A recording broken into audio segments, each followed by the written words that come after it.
Hello guys, ito nga pala ang ating Agila Part 4. So dito gagawin naman natin yung armor skirt. So meron tayo ditong rubber matting, ganyan ang cut. Then i-cover up lang natin siya ng ating ethnic fabric gamit ang glue gun at glue stick. So kailangan madikit mabuti yan para hindi siya kumalas.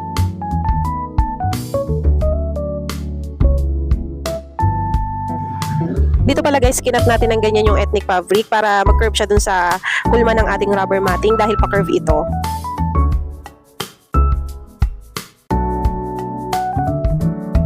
Bali, ito palang ating armor skirt. Bali, 3 pieces yan. Yung dalawa is wala na siyang parang pa-belt. Dalawang pa-triangle siya na pa-curve yung pagka-triangle niya para sa side. Then, nilagyan ko lang to ng velcro para na-adjust ulit or pwede nating ikabit or itanggal or i-adjust ang ating bewang ng armor skirt.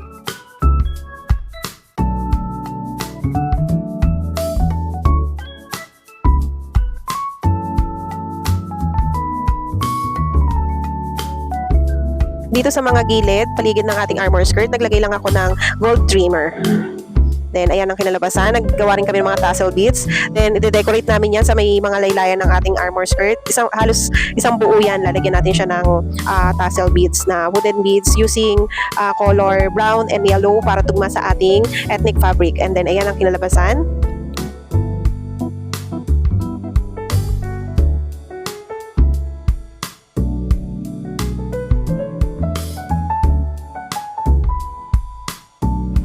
Sunod naman natin gagawin, maglalagay tayo ng decoration at magdidikit tayo ng beads sa ating armor skirt.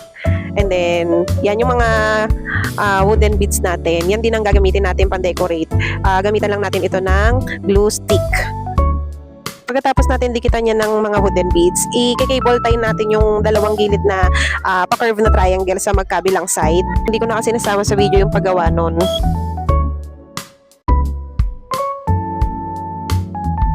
Next naman natin yung sa ating mga braso na parang mga pakpak. So, gagamit tayo dito ng spoon or disposable spoon para magkaroon siya ng effect na mukhang feather talaga siya. Then, spray ko lang siya ng gold. Oh, boss ni, baka naman. Sa totoo lang, medyo rush to nung pinagawa sa akin. Halos 5 days na lang before the event. Pero, nairaos pa rin. Syempre, kailangan nating pagbigyan ng ating client. So, next step dito, didikitan natin siya ng mga feather na in-spray natin ng gold spray.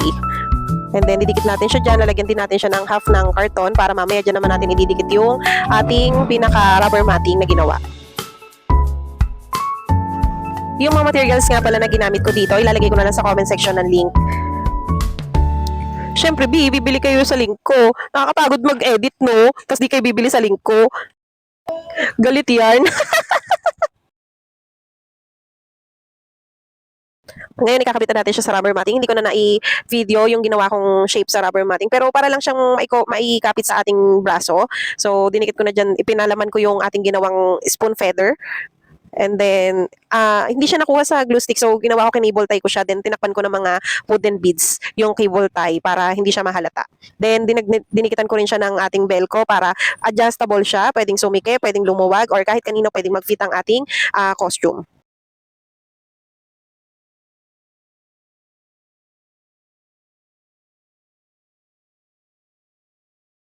Ito yung sinasabi ko kanina na tinakpan ko ng wooden beads yung mga may velcro.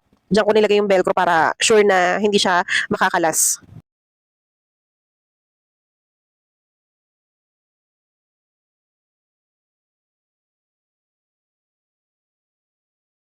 And then, ayan na. Tapos na ang ating costume sa ating braso. Papasukat ko na sa anak ko. Tignan ko kung okay siya.